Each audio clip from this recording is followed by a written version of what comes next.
వీళ్ళు వెళ్ళ పావులు చుట్ట వీళ్ళ కాళ్ళ కింద నిప్పులు పెట్ట దరిద్రులు నా వెంట పడ్డారేమిటి? అమ్మా ఎవరే? ఎవరంటావేమిటే? ఈ ఊర్లో కుర్రవాళ్ళు ఒకలాంటి వాళ్ళ?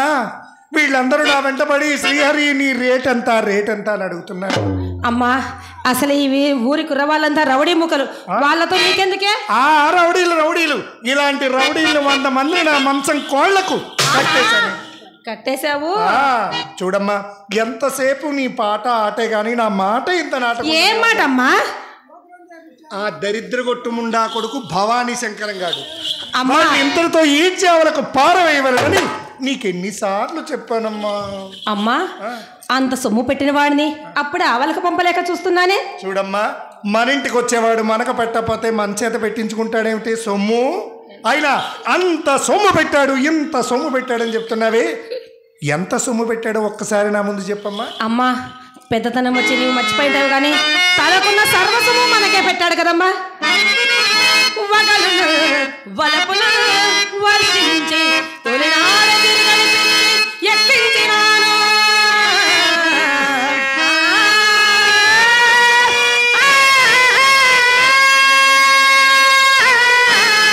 సబాస్ తల్లి, మనం చూడగానే పిచ్చైపోవాలి. నిజంగానమ్మా, వచ్చినగానే మచ్చిక మీద లాలించి మన్యముల మించినాను. మంచి పని చేశావమ్మా.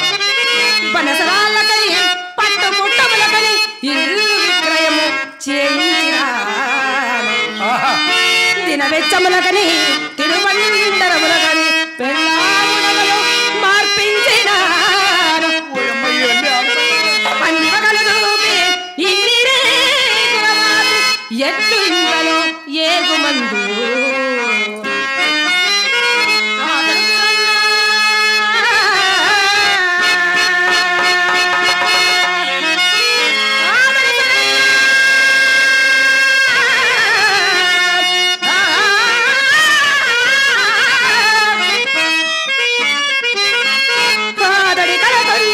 ద్రవ్యమెట్లు మనకు దక్కునమ్మా.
ఇదేనే నీ దగ్గర ఉన్న పెద్ద లోటు. ఏంటమ్మా? లేకపోతే నీ అందానికి, నీ నాట్యానికి, మధురమైన నీ గానానికి కోటీశ్వరుల మన కొంప చుట్టూ తిరక్కపోదురా, కోట్లు కోట్లు గుమ్మరించకపోదురా. చూడమ్మా, డబ్బులు ఉన్నంతసేపు బొచ్చు కుక్కను పిలిచినట్టుగా రా రా అని పిలిచి ఇది ఎక్కడెక్కించుకోవాలి. డబ్బులు అయిపోగానే బొచ్చు కుక్కని జాగ్రత్తగా కిందకి దించేసి గజ్జి కుక్కను కొట్టని కొట్టించి బయటికి పంపించేయాలని. గజ్జి కుక్కను కొట్టినట్లు. అమ్మయ్యా. అమ్మా సరే కానీ నేను చాలా రోజుల నుంచి ఒక మాట అడగనా వెంటనే అడగనా అదేనమ్మా, నువ్వు నా వయసులో మంచి వయసులో ఉన్నప్పుడు ఇలాగే చేసావటే. నా గురించి అడుగుతావా తల్లి? ఈ రాజుపాలెంలో లక్షణంగా ఒక్క మగాడు తన ఇంట్లో కాపురం చేశారు కనుక అమ్మయ్యా, అన్ని కొంపలు కూల్చినావా? ఎప్పుడు మన ఇంట్లో 2 మంచాలు కిర్రు కర్రు కిర్రు కర్రు అంటూ ఉండేవి. మంచాలు ఎందుకంటావేమిటో? ఎందుకో మంచాలేనే మన వృత్తికి మదుపు. మన ఇంటికి ఎంతమంది వచ్చేవాళ్ళు? యాక్టర్లు, డాక్టర్లు, అయ్యర్లు, షావుకార్లు, బ్రాహ్మణులు, జైలు నుంచి విడుదలైన ఖైదీలు కూడా మన ఇంటికే వచ్చేవాళ్ళే. ఇంతమంది వచ్చేవారా? నిత్యం వచ్చే పోయేవాడితో మన ఇల్లు ఎరుపులు తిరుపతి దేవస్థానం వారి చౌట్రీలా కలకల కలకలకలకలకలాడుతుండేది ఆ రోజుల్లో. నేను వయసులో ఉండేటప్పుడు ఏం చేశానో చెప్తాను. కడులోభి అయినను క్షణములో కొసరి వందలు వేలు గుంజినాను. అమ్మ కడులోభి అంటే ఎవరే?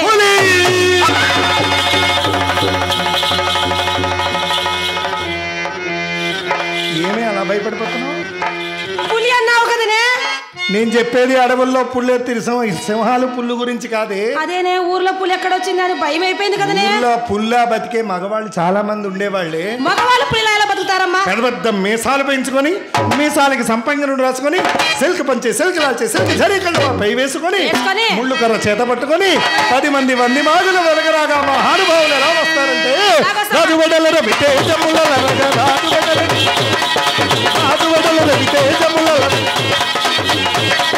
పూజనములు కడు పూజల నర్తగా, పూజనములు కడు పూజల నర్తగా, కత్తులు మెరయగా, వల్లి మాగధులు వెనుక సాగగా, వల్లి మాగధులు వెనుక సాగగా, రాజు బెడలే సభకు అని ఠీక్ ఠాక్ మరి స్పేటాసలా వచ్చే పులి వంటి వాడైనా పూటలో కుక్కను చేసి వాకిట కట్టినా. కుక్క అంటే మన ఇంటి కుక్కనా, పక్క ఇంటి కుక్కనా, వీధి కుక్కనా? ఏ కుక్కైనా కుక్కేనే. కాదమ్మా, అది కాదమ్మా. మన ఇంటి కుక్కను కొట్టినా సరే సాయంకాలం అయితే ఆ ఇల్లు తిరిగి మన ఇంటికి వస్తుంది కదా. ఎన్నిసార్లు తిరిగినా ఇందాలు చూసావు ఇల్లు అమ్మేశానని చెప్పావా? ఏ ఇల్లు అమ్మేసి ముందు మన ఇంటికి వచ్చేవాడు ఆడు ఇల్లు అమ్మేయాలి. ఏ ఇల్లు లేక మన ఇంటి చుట్టే కుక్కలా తిరగాలమ్మా. కుక్కలాగా పులి వంటి వాడైన పూటలో కుక్కను చేసి వాకుట కట్టినాను. కోటీశ్వరుండైనా కోటీశ్వరులైనా మన ఇంట గుమ్మములో కాలిడా ఫకీరును చేసి విడచినాను. వామ్మో, పరమనైష్ఠికుడైనా. వీళ్ళ గురించి నేను చెప్తా. పరమనైష్ఠికులు అంటే వీళ్ళే కదనే. అందరూ అలా వాయించే వాళ్ళే కాదమ్మా, వాళ్ళకు గుల్ల పని. కానీ మన ఇంట్లో ఏం పని? ఎప్పుడు బాగుపడుతుందో ఏమిటో. పరమనైష్ఠికులు అంటే గుల్ల పని, కానీ మన ఇంట్లో ఏం పనమ్మా? కామిగాక మోక్షగామి కాలేడటి. అవునా? అర్థమైందా? పరమనైష్ఠికుడైన పడదోసి నోటను పెట్టి ఎంగిలి తినిపించాలి. నీవు ఎంగిలి తినిపిస్తే వాళ్ళు ఎలా తిన్నారే? మన ఎంగిలి కోసమేనే మగవాళ్ళంతా ఇలా అల్లల్లాడిపోతున్నారు. నిజంగానమ్మా? పాపం అంటే మన ఇంట్లో దీపం ఎలా వెలుగుతుంది? ఈ రాజుపాలెంలో ఎన్ని దీపాలు ఆర్పేసేసి మన ఇంట్లో దీపం వెలిగించింది. అందుకేనా ఈ ఊర్లో కరెంటు కూడా పోకుంది. చూడమ్మా, సాందాని నోటికి సారా గ్లాస్కి తేడా లేదే. అవునా? గోవిందా అని తిరుపతి పోయేవాడు ఏం చేయించుకొస్తాడు? నున్నగా గుండె గీయించుకొస్తాడు. అవునమ్మా. అలాగే బాగుందనే వాడి పరిస్థితి కూడా అంతేనే. పైకమున్నంత వరకు వరము గురిపించినాను. విత్తముడిగిన తోడని కంతుడైన ఒకంతయైన నెనరు చూపక మెడ పట్టి డబ్బులు అయిపోగానే ముండా కొడుకుని మెడ పట్టి పెట్టినాను.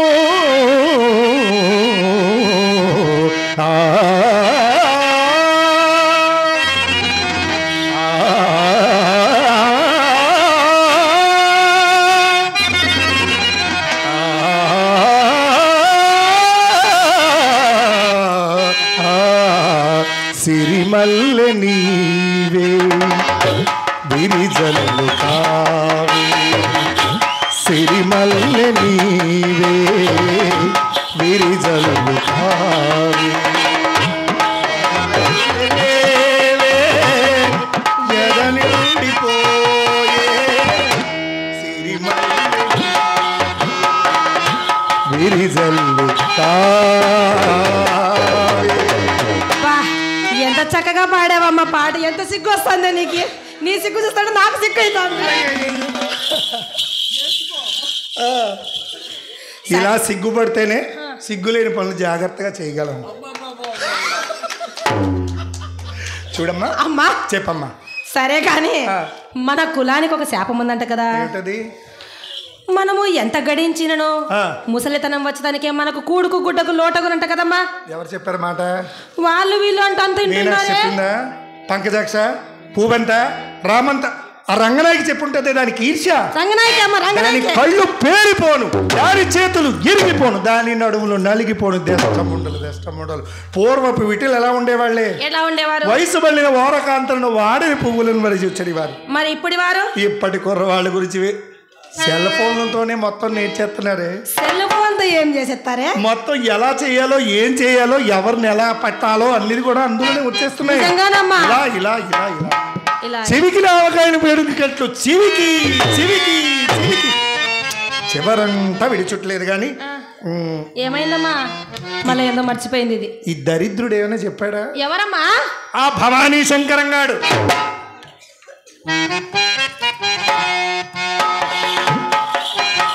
నాయన షుగర్ పేషెంట్కి పంచదార చూపిస్తే ఎలాగైపోద్ది అలాగైపోతుంది. ఏంటే అమ్మా, ఆయన పేరు వింటే ఆయననే భవానీ శంకరం గారి పేరు వింటే నాకు ఎలాగుంటుందంటే జివ్వుమని కొండగాలి